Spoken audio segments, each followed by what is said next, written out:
Bonjour, on peut aussi fabriquer des générateurs de signaux triangulaires réalisés à partir de montage trigger de Schmitt. Avec par contre maintenant, pour ne plus avoir la charge exponentielle du condenseur et de la résistance comme on a vu dans les autres vidéos, on va utiliser une source de courant qui va charger le condensateur donc à courant constant et donc on arrive à des signaux triangulaires. On utilisait ce montage là pour fabriquer des GBF.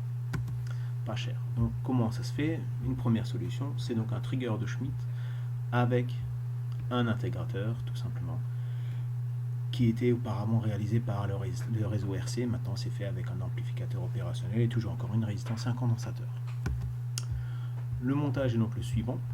On a donc effectivement notre trigger de Schmitt ici. Alors ce trigger de Schmitt cette fois-ci c'est un trigger de Schmitt non inverseur, suivi d'un montage intégrateur pur, lui, qui est un montage inverseur. Donc ce qui nous fait donc toujours encore la structure ici. Un trigger de Schmitt ici qui est dessiné en inverseur avec un intégrateur non inverseur. Nous on a ici un trigger de Schmitt non inverseur avec un intégrateur qui lui est inverseur. Le fonctionnement donc relativement simple. Lorsque la tension, donc on démarre le système, la tension de sortie par exemple est positive, donc V2 est positive, à ce moment-là VS c'est une tension qui est supposée être nulle. Elle va donc générer cette tension V2 un courant grand I dans la résistance qui vaudra tout simplement V2 sur grand R, puisque la tension epsilon est nulle, on a affaire à un montage linéaire. Ce courant I ne rentrant pas dans l'ampli, il va dans le condensateur, donc la tension borne du condensateur devient une rampe. Cette rampe, donc, cette tension borne du condensateur avec le courant, donc sont dans le même sens. Résultat, la tension devient de plus en plus faible. Arrivé à moins VT, donc la tension de seuil négative, la sortie du trigger de Schmitt bascule devient donc négative et la tension V2 est négative, ce qui fait un courant I positif dans l'autre sens ou un courant I négatif dans ce sens-là, ce qui va générer une tension borne du condensateur donc à l'opposé. Résultat, une tension qui va augmenter jusqu'à VT plus VT. Et ainsi de suite, on commence à basculer de part et d'autre. Alors là, on n'a pas mis la phase de démarrage, parce que bon, ça ne servait à rien. De toute façon, au démarrage, on aura une tension borne du condensateur qui sera nulle.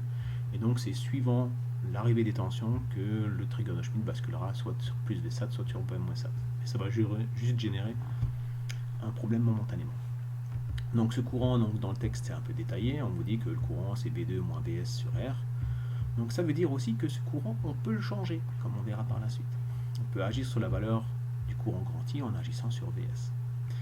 Et puis donc on voit que le signal triangulaire, donc en tension borne du condensateur, va être lié au seuil du trigger de Schmitt. Et bien si on déplace les seuils du trigger de Schmitt, on va déplacer notre triangle.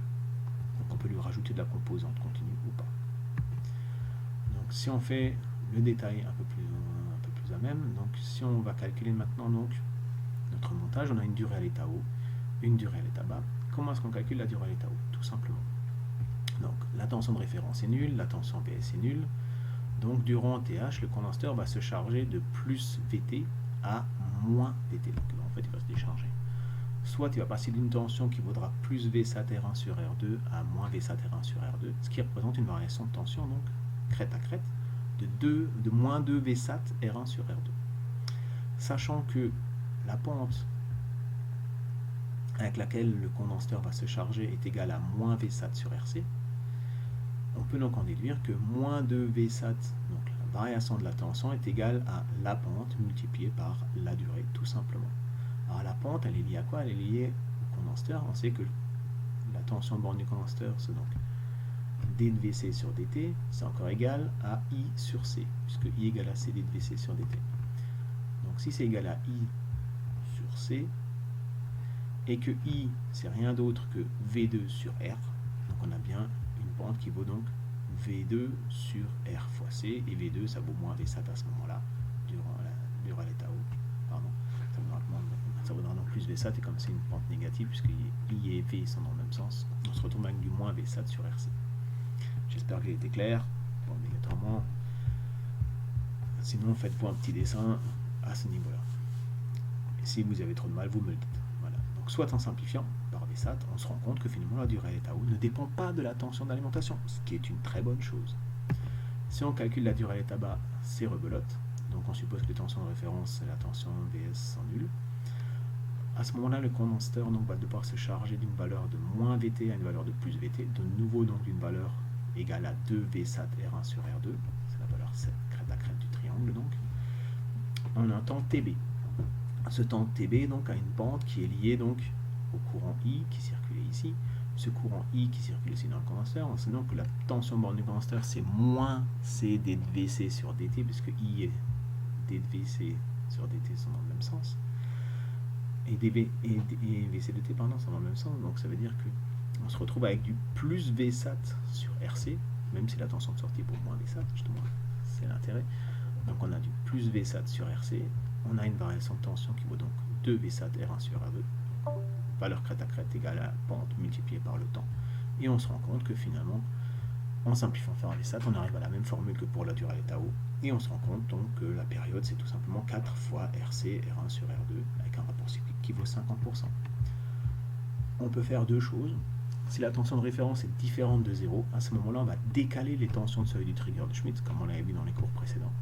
Et on va se retrourouver donc avec un signal triangulaire qui se décale tout simplement. La valeur moyenne du signal triangulaire étant égale à la partie centrale de la fenêtre d'hystérésis du trigger de Schmitt. La fréquence, normalement, n'est pas affectée. De la même manière, lorsque l'on décale la tension, donc Vs, on arrive à changer donc la pente, puisque le courant I c'est V2 moins Vs sur R. Donc si la tension Vs par exemple est négative, ben, je vais me retrouver donc avec une pente qui sera donc moins raide lorsque la tension de sortie V2 sera égale à moins Vsat, puisque je vais avoir moins Vsat moins Vs, et comme Vs est négative, ben, ça fait une valeur qui est plus petite au final. D'où le changement de pente. Là encore, normalement, la fréquence ne change pas. Et puis on peut faire donc différents changements. On vous remontre vite fait dans comment on change les choses, et on se rend compte que finalement le rapport cyclique peut s'écrire comme étant égal à 1,5 plus Vs sur 2 Vsat, tout simplement. Donc c'est un rapport cyclique qui est complètement contrôlable électriquement. Après, on a d'autres moyens de faire encore des signaux triangulaires, donc toujours encore avec des signaux carrés, par exemple, un générateur de signaux carrés, avec un intégrateur. Mais cette fois-ci, l'intégrateur ne sera pas un intégrateur pur, ce sera un intégrateur compensé. Parce qu'il ne faut pas, si le rapport cyclique, par exemple, de la tension VA n'est pas égal pile poil à 50%, pardon, la tension Vs va intégrer une composante continue et donc va dériver. Voilà, je vous remercie pour votre attention.